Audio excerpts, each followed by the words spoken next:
Je remercie les organisateurs de m'avoir invité. Je suis Dr Belkhelfa, maître de recherche en biotechnologie et santé. Je représente Saïdal. Je suis conseiller scientifique auprès du PDG du groupe Saïdal. Je m'occupe de tout ce qui est biotechnologie, introduire les thérapies innovantes en Algérie. Donc, je viens cette fois-ci par une présentation qui porte sur les biosimilaires en oncologie, enjeux et perspectives de l'interchangeabilité. On va comprendre ensemble c'est quoi exactement l'interchangeabilité en ce qui concerne les biosimilaires. Parce que nous avons tendance à dire, ah tiens, s'il y a un princeps et on a un biosimilaire, donc on va choisir automatiquement un princeps. Il faut savoir que le princeps coûte plus cher que le biosimilaire. Donc le challenge, c'est de ramener un biosimilaire avec les mêmes modes d'action que le princeps, avec une même efficacité et une même sécurité. Donc, l'avènement des biosimilaires en cancérologie a été marqué par le développement de médicaments biosimilaires, ciblant les anticorps monoclonaux, offrant ainsi une alternative très intéressante et une accessibilité à ces traitements tout en préservant l'efficacité et la sécurité. Donc cette avancée a permis d'élargir l'accès à ces traitements innovants en contribuant à la prise en charge le plus équitable et durable des patients atteints du cancer. C'est-à-dire, là on est dans une démarche de démocratisation de l'utilisation de ces thérapies innovantes. Pour définir l'interchangeabilité des biosimilaires, on parle de patients qui ont déjà été traités avec les produits de référence et qui par la suite peuvent passer à l'utilisation de la version biosimilaire du produit de référence. Alors, le patient qui peuvent passer d'un autre produit biosimilaire, ça veut dire on passe d'un biosimilaire à un autre, ou passer d'un princeps à un biosimilaire. Donc, ce changement de stratégie thérapeutique se passe au niveau de la pharmacie. C'est-à-dire que c'est le pharmacien qui décide d'échanger un princeps avec un biosimilaire.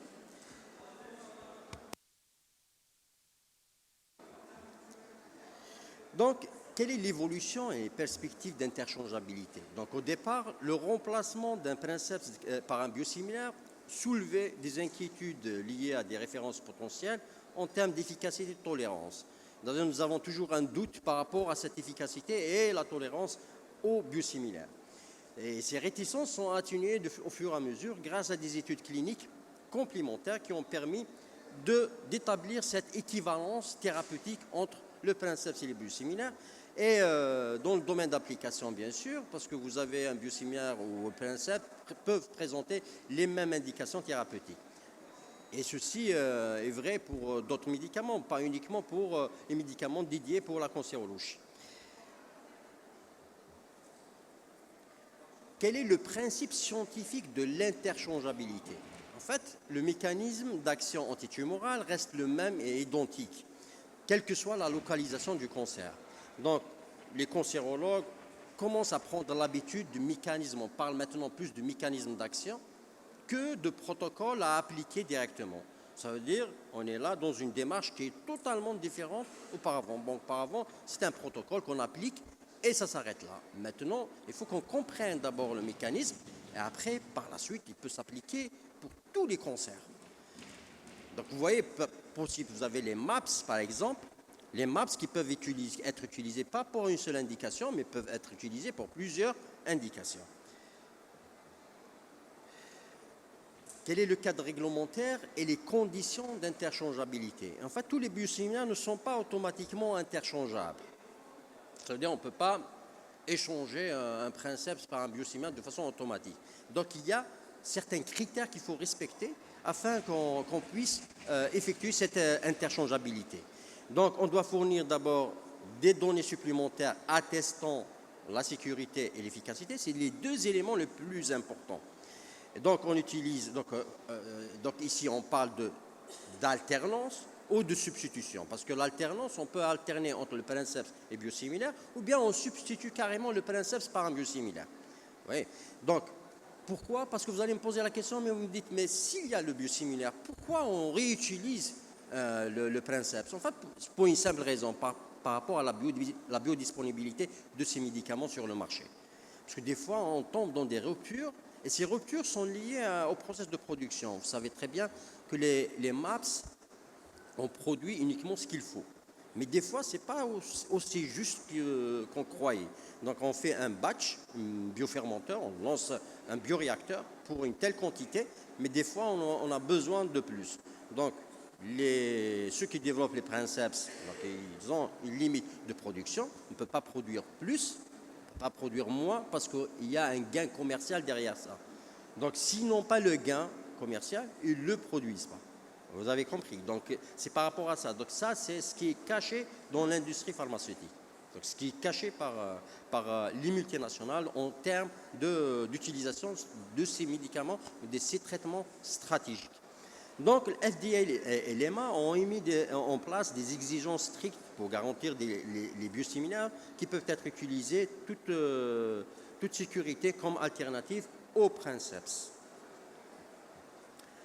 Donc, substitution au niveau de la pharmacie. Donc, ça se passe au niveau de la pharmacie. Ce n'est pas l'oncologue qui fait la substitution, mais c'est le pharmacien qui a le droit de faire cette substitution. Donc, la traçabilité dans cette démarche est très, très importante. Donc, on commence là, parce que ici, on doit prendre d'abord le consentement du patient, la surveillance clinique et l'enregistrement des données. Quelles données exactement? Enfin, les données qui sont liées au patient. Et aussi les données qui sont liées aux effets indésirables qu'on peut avoir. Docteur Belkhalfa, est-ce que vous pouvez juste vous rapprocher un peu plus du micro pour qu'on puisse vous entendre un peu mieux? Donc vous m'entendez comme ça mieux? Très bien. Parce qu'il y a du bruit autour de nous. Très bien. Je pense qu'il y a beaucoup de bruit. Donc, ce que je disais, la traçabilité, c'est un élément très, très important par rapport à cette interchangeabilité. Donc, si on utilise un princeps, il faut qu'on ait un numéro de lot du princeps. Et si on utilise un biosimilaire, il faut avoir la même chose. Donc, le temps et le numéro de lot, c'est très important pour tracer les effets indésirables. Sinon, on ne peut pas endosser les effets indésirables du biosimilaire, de princeps sur le biosimilaire. Vous avez compris. Donc, il faut qu'on ait une visibilité par rapport aux effets indésirables qui sont liés au princeps et les effets indésirables qui sont liés au biosimilaire. Donc, ça commence donc d'abord le médecin qui va prescrire le produit de référence. Après, il va établir une ordonnance pour la pharmacie. Et par la suite, le pharmacien qui va substituer le princeps par le biosimilaire. Donc, quel est le processus d'autorisation des médicaments biosimilaires interchangeables? Donc, contrairement à un produit de référence qui est approuvé dans le cadre de demande indépendante, tous les médicaments biosimilaires et biosimilaires interchangeables sont approuvés par le biais d'une procédure abrégée qui compare les produits biosimilaires aux produits de référence afin de démontrer cette biosimilarité. Sur le plan production, on appelle ça comparabilité des deux produits. Comparabilité des produits au niveau fonctionnel et au niveau structural et au niveau des essais, que ce soit des essais précliniques ou les essais cliniques. Donc, dans le processus, on commence par démontrer cette biosimilarité. On a parlé de la comparabilité, donc la biosimilarité, donc la structure, l'activité biologique, l'efficacité et la sécurité. Le deuxième point qui est très important, c'est les essais cliniques.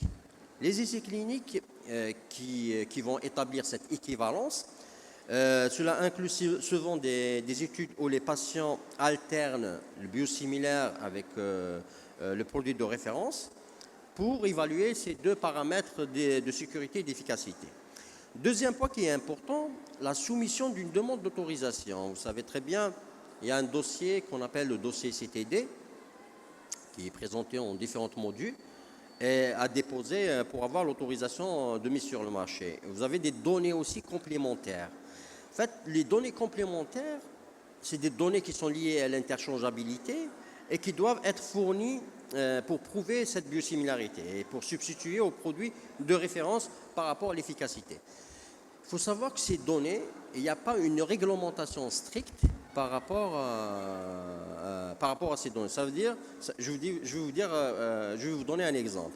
Par exemple, un médicament qui est sur le marché, un Princeps, vous avez un autre biosimilaire. Pour booster un petit peu, pour plus de transparence sur l'utilisation de biosimilaires, je dois faire les essais cliniques de phase 4. Ça veut dire en post-marketing, ça veut dire après la commercialisation. Pourquoi? Pour une simple raison. C'est pour donner confiance aux patients. C'est effectivement, c'est un produit qui est safety, donc sécurisé. Donc on ne peut pas avoir des problèmes qui sont liés parce que c'est un biosimilaire. Parce qu'on a tendance à dire biosimilaire générique, donc il a moins d'efficacité, moins de sécurité. Et pour information, ceci a été introduit récemment pour le groupe Saïdal. Vous savez très bien, le groupe Saïdal actuellement commercialise 5 MAPS. Et les MAPS, c'est des biosimilaires. Donc, et ces biosimilaires-là, donc, Saïdal a introduit une demande officielle qu'on commence des essais de phase 4 en Algérie. Et c'est excellent parce que tout simplement, si on a quelque chose à cacher, c'est-à-dire on ne part pas vers la phase 4. C'est-à-dire maintenant, c'est de la transparence et la confiance entre l'industriel et le citoyen. Et vous savez très bien que Saïdal, c'est une entreprise citoyenne avant que ce soit une entreprise à titre commercial. C'est-à-dire, vous savez très bien quel produit pour guérir la maladie, même si vous avez 10 malades, elle produit. Même s'il n'y a pas de gain commercial, mais elle produit. Donc, il y a un engagement ici du groupe dans promouvoir ces essais cliniques pour plus de transparence et pour dire que effectivement c'est efficace et c'est sécurisé. Donc, c'est ce que j'appelle surveillance post-marché ou le post-marketing. Il y a aussi des conditions d'utilisation de ces biosimilaires. L'interchangeabilité avec le biosimilaire, c'est l'information. C'est très, très important. Informer le patient, c'est-à-dire être honnête avec lui. Dire, voilà, ce médicament est efficace, vous allez être changé d'un médicament à un autre, parce qu'il veut savoir si on veut être injecté avec un biosimilaire. Il faut avoir son consentement. Deuxième point, c'est la surveillance clinique, c'est-à-dire mettre le patient en confiance. Le patient il doit savoir qu'il est surveillé en continu. C'est-à-dire la surveillance, elle est un élément important dans cette démarche. La traçabilité, parce que la traçabilité, moi j'ai pris ce biosimilaire et je n'ai pas eu de problème. J'ai utilisé un autre biosimilaire, ça a donné des problèmes. Donc là, il faut être très, très vigilant par rapport à l'utilisation. Ça veut dire qu'il faut avoir plus de données sur le patient pour que vous puissiez pister les effets indésirables. Donc, quel est l'impact économique? Vous savez très bien que si vous utilisez un biosimilaire, ça veut dire que vous réduisez dans la facture de la pharmacie. Donc, la pharmacie, elle va dépenser moins, parce que vous savez, pour être un biosimilaire, la réduction de la facture, ça peut aller de 40% à 60% du prix. Donc, c'est énorme. Et là, il y a 2 mois, j'ai fait un atelier, j'ai animé un atelier pour les pharmaciens hospitaliers. Et là, je peux vous dire qu'ils ont dit que les prévisions qu'on avait fait avant, c'était plus 2 fois plus que les prévisions actuelles. Pourquoi? Parce que les produits biosimilaires sont intégrés dans la pharmacie centrale. Donc, ça fait réduire la facture. Donc, ils ont un surplus par rapport au budget et donc, qui leur permettra d'acheter autre chose, ce qui n'était pas le cas avant. Quelles sont les perspectives de recherche? Maintenant, il y a de la recherche dedans. Pourquoi il y a de la recherche? Donc, nous, il faut qu'on démontre cette similarité. Il faut qu'on donne des justifications scientifiques de l'efficacité et de la sécurité. Donc, cette extrapolation des indications, parce qu'on commence par une seule indication. Vous savez, le principe, il a plusieurs indications. Nous, on ne va pas y aller avec plusieurs indications d'emblée. Donc, on va commencer par une seule indication. On va surveiller. Par la suite, on va élargir par indication. Donc, d'abord, on commence, pour avoir cette extrapolation d'indications, on commence par démontrer la similarité, donc c'est un biosimilaire, et par la suite, on doit donner des justificatifs scientifiques par rapport à la sécurité il y a ce qu'on appelle des méthodes in-house par rapport à la sécurité. Vous savez que le danger de biosimilaire, c'est quoi exactement? En fait, cette immunogénicité qui pose problème. Et cette immunogénicité, ça nécessite des techniques un peu plus poussées pour les détecter. Je ne sais pas si vous avez entendu parler des ADA, des anticorps antidrogue. Ça veut dire anticorps anti-médicaments. Ces anticorps sont relargués parce que c'est un médicament biologique. Donc automatiquement, vous avez une réaction immunitaire du système immunitaire par la production de ces anticorps. Donc ils vont attaquer le biosimilaire et ils vont le rendre inefficace. Ça, c'est la première des choses. Ça veut dire, là, on parle d'efficacité. Si vous arrivez à prouver avec toutes les techniques existantes qu'il n'y a pas des ADA, ça veut dire que vous avez vraiment défendu votre biosimilaire. Deuxième point qui est important.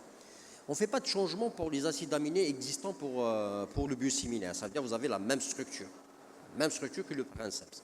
Ce qui va changer dans la glycosylation, un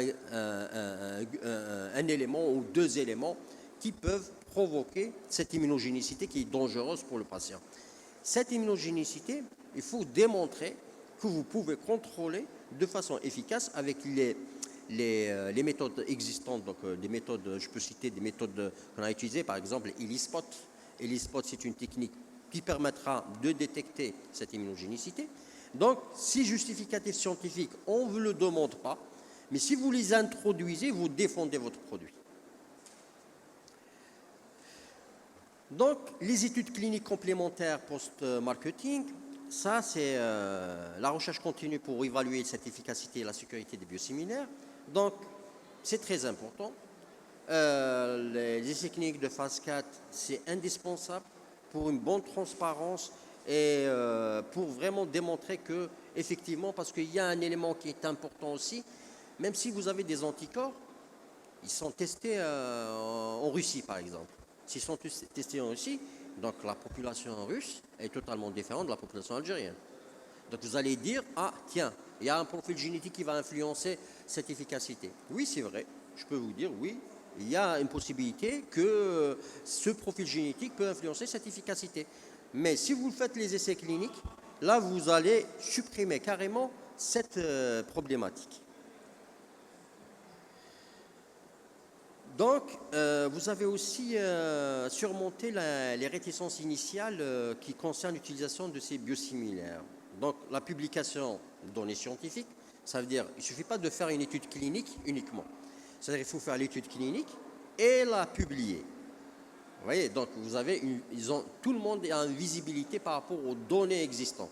Donc, ça donne confiance aux patients d'utiliser ces biosimilaires. Sensibilisation et éducation. Donc, il y a tout un travail à faire avant de mettre le biosimilaire sur le marché.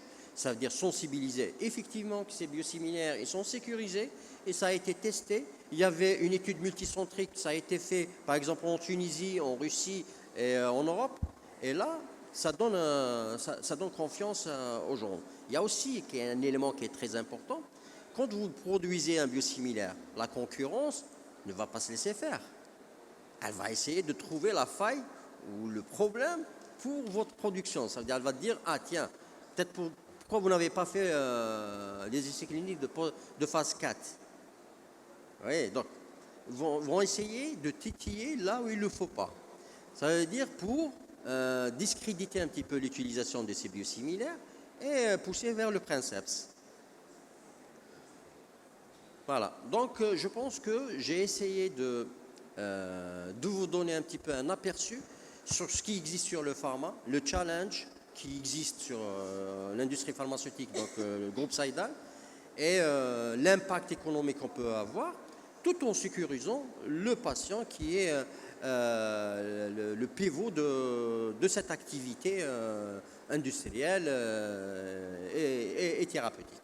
Merci pour votre attention. Merci beaucoup, Dr Belkhalfa, pour cette présentation.